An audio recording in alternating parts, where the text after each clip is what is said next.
അല്ലെങ്കിൽ ഇതിനകത്ത് ഏതെങ്കിലും ഒരു 2 കാര്യമുണ്ട്, ബാക്കി 3 കാര്യങ്ങളില്ലെങ്കിൽ ആള് ഫിറ്റ് അല്ല. അപ്പൊ ഇന്ന് നമ്മൾ സംസാരിക്കാൻ പോകുന്ന ജനറൽ ഫിറ്റ്നസിനെ കുറിച്ചാണ്. എന്താണ് ജനറൽ ഫിറ്റ്നസ്? എന്തെല്ലാം കാര്യങ്ങളാണ് ഒരു ജനറൽ ഫിറ്റ്നസിൽ അടങ്ങിയിരിക്കുന്നത്? അത് നമ്മോടൊപ്പം ഒന്നുള്ളത് ജിം ട്രെയിനറും അത്ലറ്റ് കോച്ചുമായ പ്രിൻസ് അഗസ്റ്റിനാണ് നമ്മോടൊപ്പം ഉള്ളത്. അദ്ദേഹത്തിനോട് ഇന്ന് നമുക്ക് ആ കാര്യങ്ങളെ പറ്റി സംസാരിക്കാം. എന്താണ് ജനറൽ ഫിറ്റ്നസ്?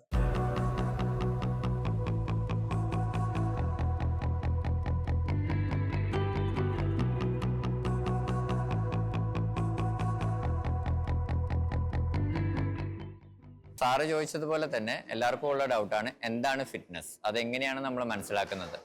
നോർമലി ഫിറ്റ്നസ്സിന് നമുക്ക് 5 കമ്പോണൻസ് ആണ് വരുന്നത്. ഒന്നാമത്തെ കാർഡിയോവാസ്കുലർ എൻഡുറൻസ്, രണ്ടാമത്തെ മസ്കുലർ സ്ട്രെങ്ത്, മൂന്നാമത്തെ muscular endurance, 4 body composition, 5 flexibility and mobility. ഇപ്പൊ ഈ 5 കമ്പോണന്റ് ഉണ്ടെങ്കിൽ നമുക്ക് ഒരാൾ ഫിറ്റ് ആണെന്ന് പറയാൻ പറ്റുള്ളൂ. ഇപ്പൊ ഒരാൾക്ക് നല്ല സ്ട്രെങ്ത് ഉണ്ട്, നമ്മളിപ്പോ ജിമ്മിലൊക്കെ കാണാം, അല്ലെങ്കിൽ ഇപ്പോൾ ഓരോ സ്ഥലത്തൊക്കെ കാണാം, വീഡിയോസിലൊക്കെ കാണാം. ഇപ്പോൾ ഒരാൾ നല്ല രീതിയിൽ വെയിറ്റ് എടുക്കുന്നു, നല്ലതായിട്ട് വെയിറ്റ് ലിഫ്റ്റ് ചെയ്യുന്നു, ഇപ്പൊ ഒരു 150 കിലോ 200 കിലോ ഒക്കെ വെയിറ്റ് ലിഫ്റ്റ് ചെയ്യുന്നു. പക്ഷെ നമ്മൾക്കിപ്പോ നോർമൽ ആള് ഫിറ്റ് ആണെന്ന് പറയാൻ പറ്റില്ല കാഴ്ചയില്. കാരണം നമ്മൾ നോക്കുമ്പോൾ എന്താണ്, ആള് 200 കിലോ 250 കിലോ വെയിറ്റ് ലിഫ്റ്റ് ചെയ്യുന്നുണ്ട്. പക്ഷെ അപ്പൊ നമുക്കത് പറയാൻ പറ്റില്ല ആള് പ്രോപ്പർ ഫിറ്റ് ആണെന്ന്. കാരണം ഇപ്പൊ അതിനകത്ത് നമുക്ക് ആ കമ്പോണൻസിനകത്ത് ആകെ കൂടി ഒരു കാര്യമേ ആള് ചെയ്തിട്ടുള്ളൂ. മസ്കുലർ സ്ട്രെങ്ത് എന്ന് പറഞ്ഞൊരു കമ്പോണന്റ് ആളവിടെ കാണിച്ചിട്ടുള്ളൂ. അപ്പോൾ അതിനകത്ത് ബാക്കി 4 കമ്പോണൻസ് ആളവിടെ ചെയ്തിട്ടില്ല. അപ്പോൾ ഒരാൾ ഫിറ്റ് ആണെന്ന് പറയണമെങ്കിൽ നമ്മൾ ഈ 5 കമ്പോണന്റും ആൾക്ക് ഉണ്ടാവണം. മസ്കുലർ എൻഡുറൻസ് ഉണ്ടാവണം, മസ്കുലർ സ്ട്രെങ്ത് ഉണ്ടാവണം, കാർഡിയോവാസ്കുലർ എൻഡുറൻസ് ഉണ്ടാവണം, ബോഡി കമ്പോസിഷൻ നോർമൽ ആയിരിക്കണം, പിന്നെ ഫ്ലെക്സിബിലിറ്റി ആൻഡ് മൊബിലിറ്റി ഉണ്ടായിരിക്കണം. ഈ 5 കാര്യങ്ങളും ഒരാൾക്ക് ഉണ്ടെങ്കിലേ ആള് നമുക്ക് ഫിറ്റ് ആണെന്ന് പറയാൻ പറ്റുള്ളൂ. കാർഡിയോവാസ്കുലർ എൻഡുറൻസ് നോർമലി നമ്മൾ പറയുന്നത് സ്റ്റാമിന എന്ന് പറയും. എന്നുവെച്ചാൽ ഒരാൾക്ക് എത്ര നേരം ഒരു കാര്യം നിർത്താതെ ചെയ്യാൻ പറ്റുന്നു, അതിനെയാണ് നമ്മൾ സ്റ്റാമിന. ഇപ്പൊ നമ്മൾ എക്സാമ്പിൾ ആയിട്ട് ഒരു ഓട്ടം എന്ന് വെച്ചാൽ ഒരാൾ റൺ ചെയ്യുകയെന്ന് വിചാരിക്കുക. അപ്പൊ ആൾക്ക് കണ്ടിന്യൂസ് ആയിട്ട് എത്ര നേരം ആ ഒരു ആക്ടിവിറ്റി നിർത്താതെ ചെയ്യാൻ പറ്റുന്നു, അതാണ് ആളുടെ സ്റ്റാമിന എന്ന് പറയുന്നത്.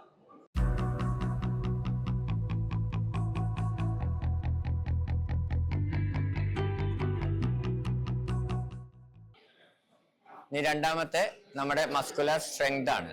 എന്നുവെച്ചാൽ ഒരാൾക്ക് എത്രത്തോളം വെയിറ്റ് എന്ന് വെച്ചാൽ ഇപ്പൊ നമ്മൾ നോർമലി ജിം റിലേറ്റഡ് ആയിട്ട് പറയുവാണെങ്കിൽ, ഇപ്പൊ ഒരാൾക്ക് ഇപ്പൊ ഒരു ബെഞ്ച് പ്രസ് ചെയ്യുമ്പോൾ, അല്ലെങ്കിൽ ഷോൾഡർ പ്രസ് ചെയ്യുമ്പോൾ, അല്ലെങ്കിൽ ലെഗ് പ്രസ് ചെയ്യുമ്പോൾ ആൾക്ക് എത്രമാത്രം വെയിറ്റ് ലിഫ്റ്റ് ചെയ്യാൻ പറ്റും, അതാണ് ആളുടെ മസ്കുലർ സ്ട്രെങ്ത് എന്ന് പറയുന്നത്. ഒരാൾക്ക് ക്യാരി ചെയ്യാൻ പറ്റുന്ന മാക്സിമം വെയിറ്റ്.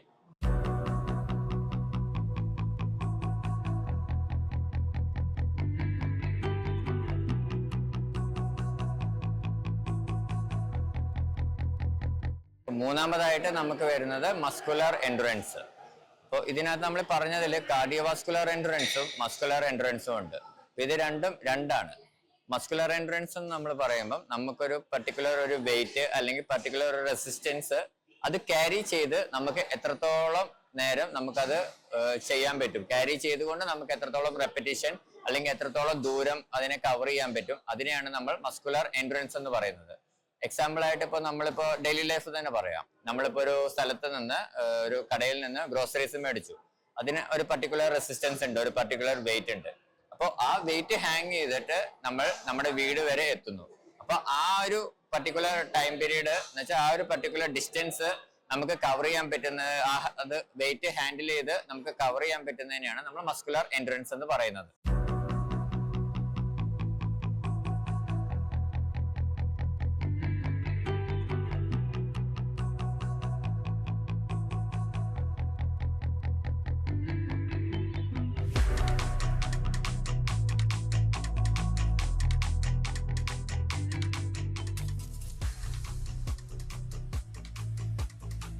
അടുത്തത് 4ാമത്തെ കമ്പോണന്റ് ആയ നമ്മുടെ ബോഡി കമ്പോസിഷൻ.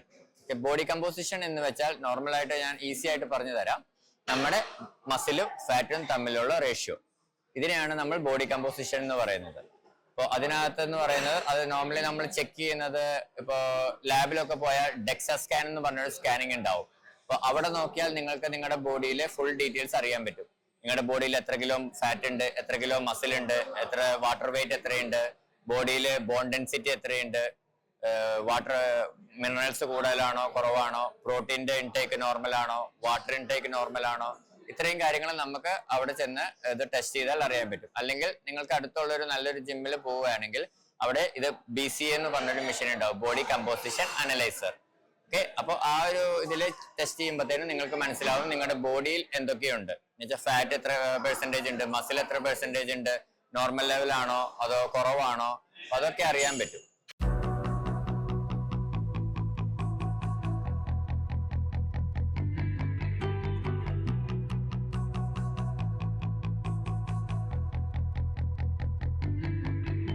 ഇനി നമ്മുടെ ഫിഫ്ത്ത് കമ്പോണന്റ് ആയിട്ടുള്ളത് നമ്മുടെ ഫ്ലെക്സിബിലിറ്റി ആൻഡ് മൊബിലിറ്റി ആണ്.